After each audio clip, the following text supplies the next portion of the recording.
Magistrale, subtile et féministe. Básnivá.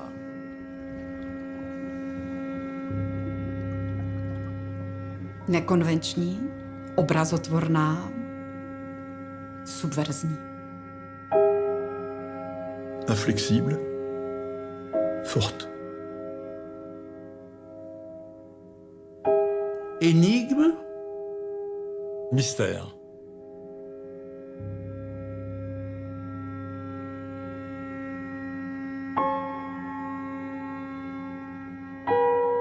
Au début, en fait, on disait toujours Toyen secrète, qu'on disait qu'on peut rien savoir sur sa vie.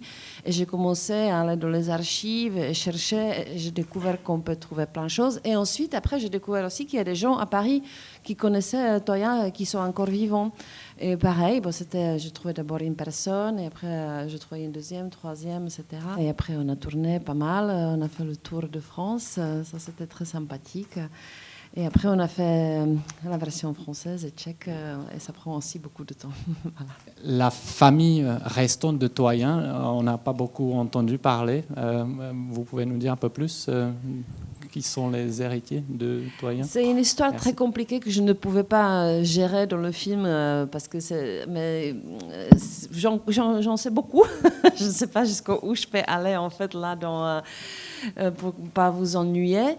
Mais en fait, après la mort de Toyen, M. Wappler, qu'on voit dans le film, il a eu cette occasion de s'occuper de la vente de Toyen. Et à l'époque, il y avait justement cette loi que s'il n'y avait pas d'héritier, c'est en fait lui qui touchait tout l'héritage. Mais en même temps, c'était une personne assez sérieuse. Ça veut dire qu'il est allé en Tchécoslovaquie. En fait, il a demandé à un généalogiste allemand à Munich pour chercher en Tchécoslovaquie parce qu'il n'avait pas confiance aux Tchèques. Et pourquoi à Munich? Parce qu'en fait, c'était des Sudètes. Il y avait énormément des anciens Allemands de la Tchécoslovaquie qui sont émigrés là-bas, et énormément d'immigration tchèque. Ça veut dire que le généalogiste allemand, il connaissait très bien la problématique. Lui, il s'est adressé à un généalogiste tchèque avec lequel il travaillait.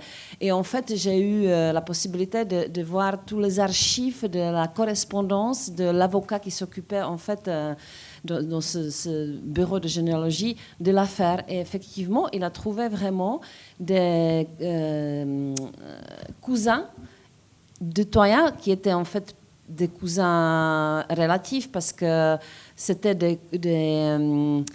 des enfants de demi-frères, de père de Toyen, sauf que le père de Toyen était un enfant adopté. En fait, c'était un enfant naturel. Ça veut dire qu'en fait, ils n'avaient aucune liaison réelle, mais ils ont pris tout cet héritage assez énorme, 1 700 000 francs à l'époque, c'était comme 1 700 000 euros aujourd'hui. Moins 60% des impôts pour l'État, moins 16% pour la maison de droit, moins le 10% pour l'État tchèque et moins 30% pour le généalogiste allemand. Mais même avec tout cet argent, ils ont eu chacun 3 filles et ils ont acheté 6 maisons, en fait. Voilà. Ce tableau-là, que j'ai acheté après la mort de Toyen dans une vente publique, et qui est le tableau le plus ancien connu de Toyen. Ça représente des bateaux dans un port. Et je l'ai acheté pour 3 fois rien, parce que ça n'intéressait pas le public qui venait acheter les grands tableaux de Toyen. Est-ce qu'il y a beaucoup d'œuvres de Toyen dans les musées de Prague, de Tchécoslovaquie? Enfin, il y en a pas mal. Je connais même le nombre que j'ai oublié. Mais à Prague, dans la Galerie nationale, comme ça, je dirais une quinzaine. Mais il y en a beaucoup dans les petites galeries départementales. Parce qu'en fait, dans les années 60, il y avait énormément de gens où on pouvait recommencer à parler de Toyen qui était de la période avant-guerre, des riches d'avant-guerre, qui étaient tout à coup vieux, ou c'était souvent aussi des veuves qui n'ont jamais travaillé et qui avaient besoin d'argent et ils vendaient les Toyens dans ces petites galeries départementales qui en fait les achetaient pour des clopinettes. Mais je pense qu'en République tchèque, il y en a une trentaine comme ça qui sont dans les musées. Et sinon, dans le monde, il y en a à Paris, évidemment.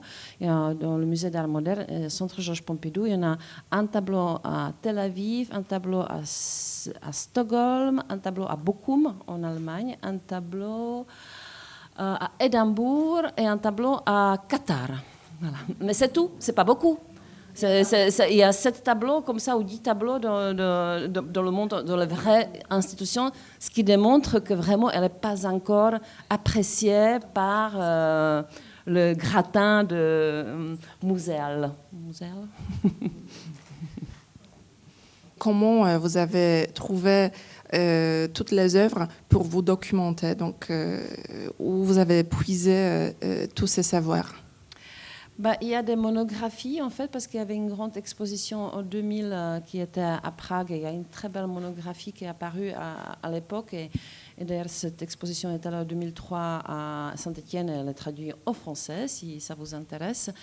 Et sinon, il y a des petites monographies pour les petites expositions qui étaient faites à droite, à gauche, sur l'artificialisme, sur le réalisme, etc. Mais il n'y a pas une biographie. Et justement, je suis en train d'écrire une biographie. C'est pour ça que je peux vous saouler avec tous les détails que j'ai étudiés. Et c'est un travail que je fais maintenant depuis 10 mois. J'ai commencé le 23 décembre l'année dernière, quand mon fils est tombé malade de Covid. Du coup, on était tous... Je me suis dit, il faut que je m'y mette. Et je le fais vraiment depuis 10 mois. Et je suis arrivée quasiment à la fin, mais c'est un travail énorme. Et voilà, il faut aller dans les archives, il faut chercher des gens, il faut embêter des gens, il faut pas lâcher. Voilà. Et c'est un livre en français ou en tchèque? Non, je l'écris en tchèque. Une fois qu'il soit paru en Tchéquie, peut-être que s'il a du succès, peut-être qu'on peut espérer qu'il sera traduit en français. Mais de nouveau, comme je dis, Toyen n'est pas si connu en France. En Tchéquie, elle est extrêmement connue, beaucoup grâce à ses ventes aux enchères. Parce qu'on en écrit dans les journaux. Là, vous avez vu aux enchères, je ne sais plus à combien il est arrivé ce tableau, mais il y en a un tableau qui est arrivé à 3 millions d'euros, par exemple. Ça veut dire que les gens écrivent, et même les gens qui ne connaissent pas vraiment le travail de peintre, ils connaissent le nom. En France, c'est quand même malheureusement pas encore le cas. Bonsoir, j'ai une toute petite question. Bravo déjà. Et qu'est-ce qui vous a poussé finalement à vous intéresser à Toyen et après à faire ce film? Je n'étais pas poussée, mais d'ailleurs, ce n'était pas mon idée. C'était la télévision tchèque qui s'est adressée à moi en sachant que je vis entre Paris et Prague et que je fais déjà des films pour Arte. Et je me suis dit, mais c'est incroyable que je n'y ai pas pensé parce que je connaissais l'œuvre un petit peu, ceci dit. Et je me suis dit, c'est extraordinaire. Allez, j'y vais. Après, j'étais poussée par mon enthousiasme. Voilà.